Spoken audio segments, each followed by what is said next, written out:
सदर Joe Biden ने Ukraine को रूस के अंदर अहदाफ को निशाना बनाने के लिए अमरीकी हथियारों के इस्तेमाल की इजाज़त दी है। ये अमरीकी पॉलिसी में एक बड़ी तब्दीली है जो 2 साल से ज्यादा अरसे से जारी जंग में मजीद शिद्दत के खतरे के साथ आती है।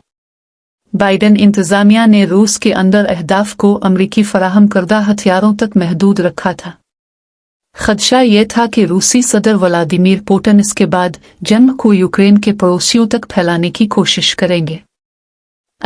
इससे भी ज्यादा संगीन इम्कान, रूस जंग में टैक्टिकल जौहरी हथियार उतार रहा है।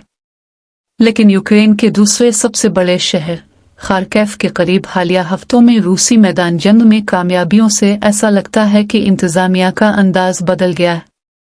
नई पॉलिसी यूक्रेन को अमरीकी फराहम करदा हथियारों को इस्तेमाल करने की इजाज़त देगी जो रूसी अफवाज पर खार्किव के इलाके के करीब हमला कर रही है, इस एहलकार ने कहा, जिसे अवामी तौर पर बोलने का इख्तियार नहीं था।